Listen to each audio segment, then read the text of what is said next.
The deposit notification lit up my phone at 11:23 p.m. on December 31st.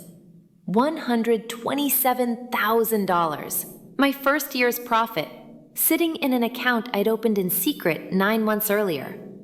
I stared at those numbers until they blurred. The worst part wasn't proving my mother wrong. It was realizing I'd wasted 23 years believing her lies about who I was. "You'll be homeless within a month." My mother said this while I packed the last box in my childhood bedroom.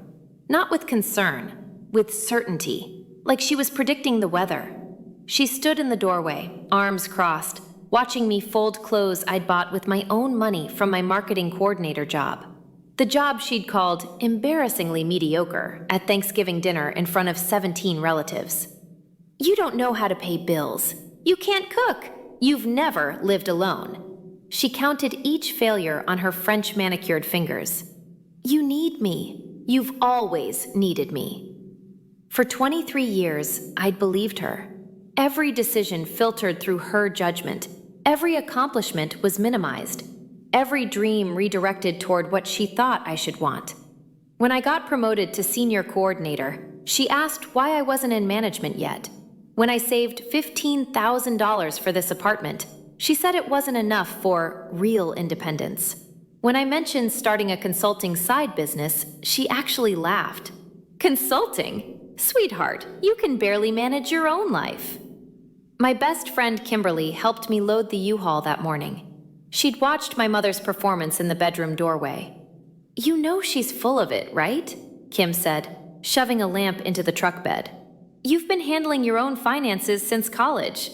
You literally manage a team of 6 people, and you cook me dinner every week." "She's my mother. She knows me better than... She knows how to control you." Kim's voice went sharp. "There's a difference." The words hit like cold water.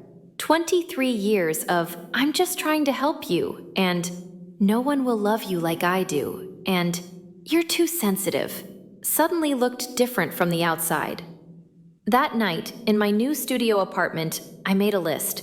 Not of what I couldn't do, of what I'd already done despite her constant predictions of failure. Graduated college with honors while working 2 jobs.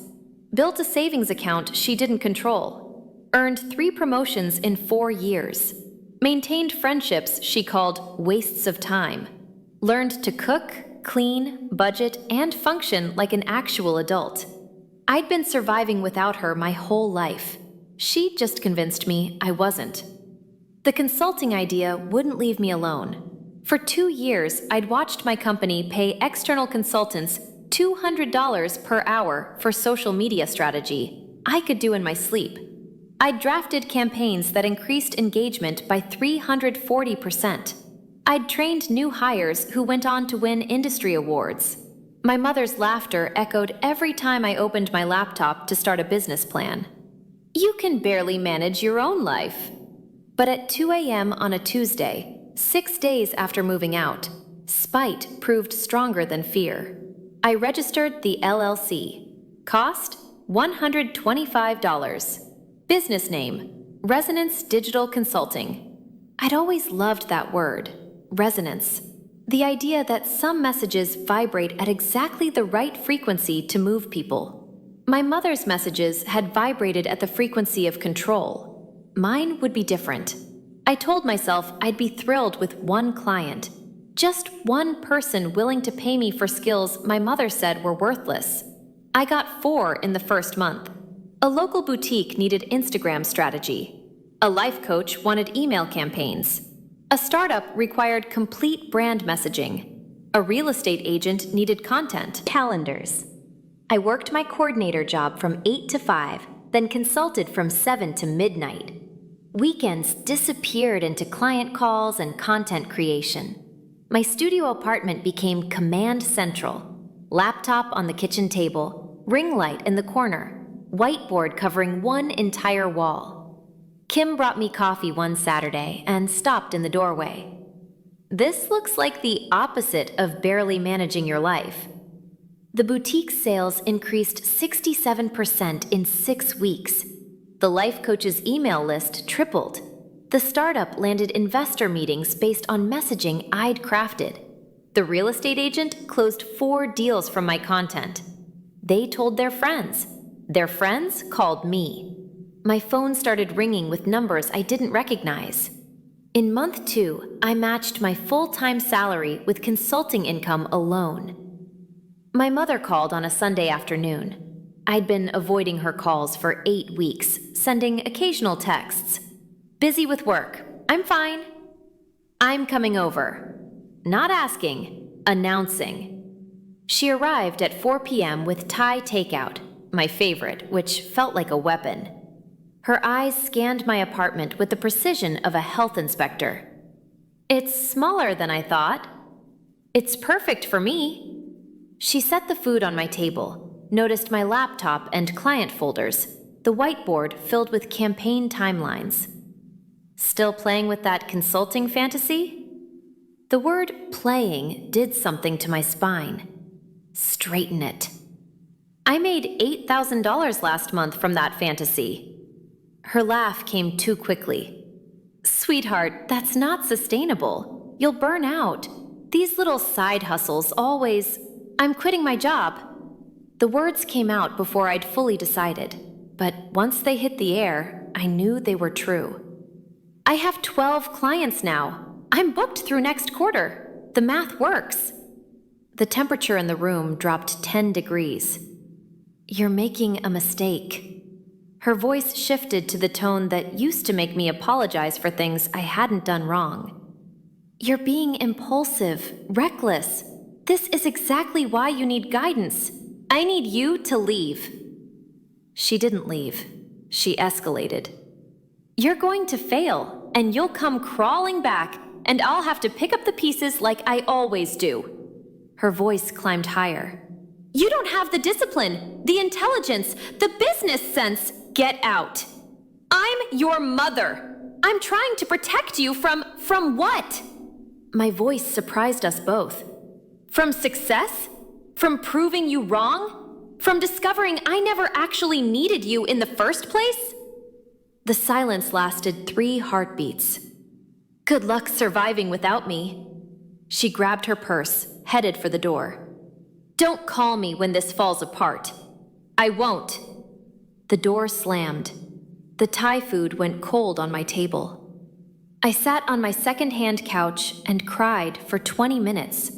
Not from sadness, but from the sheer physical relief of finally choosing myself.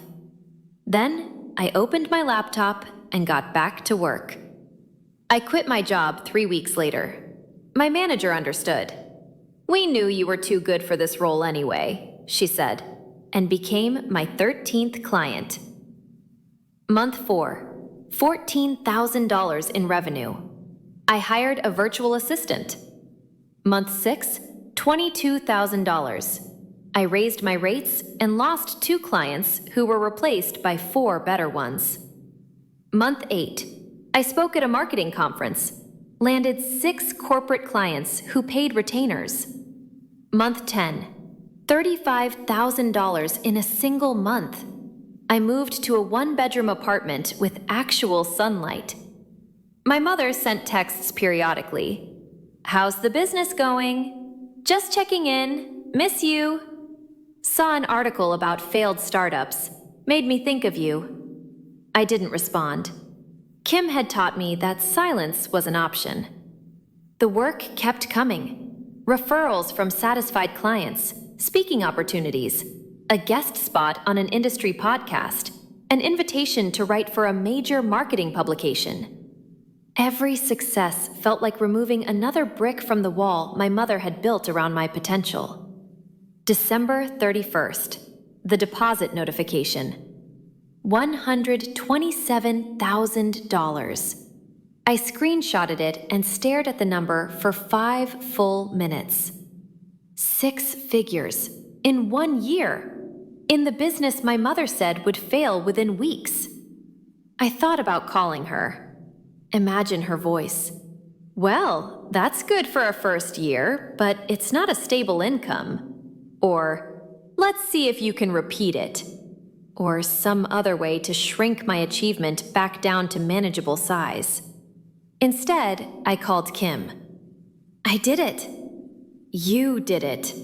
I could hear her grinning through the phone. "How does it feel?" Honestly, it felt like finally learning to breathe correctly. Like I'd been taking shallow half breaths for 23 years and suddenly discovered my lungs had full capacity. Here's what they don't tell you about proving a toxic parent wrong. The victory isn't in the money. It's not even a success. It's in the quiet morning when you make yourself coffee and realize you haven't thought about their opinion in 3 full days. It's in the moment you make a decision, any decision, without hearing their criticism in your head first. My mother was right about one thing. I didn't survive without her. I thrived. Year 2, I hit $200,000, hired 2 full-time employees, moved into an office space, spoke at 12 conferences, started mentoring young women in marketing. Year 3, I stopped counting the money and started counting different things. The clients whose businesses I'd transformed, the employees I'd empowered, the young consultants I'd advised to trust their instincts over their parents' fears. My mother and I don't speak. She sends a card every birthday, always some version of, "We should talk," or, "I'm here when you're ready," always positioning herself as the reasonable one, waiting for me to come to my senses. I'm not angry anymore. Anger requires engagement, and I've learned that some relationships survive better at a distance. What I want you to know, if you're listening to this from a bedroom where someone's voice in your head sounds louder than your own, is this. Their predictions are not prophecies. Their limitations are not yours. Their fear of your potential says everything about them and nothing about you. You don't need to prove them wrong. You don't need their approval or admission that they were mistaken. You don't need them to be proud of you.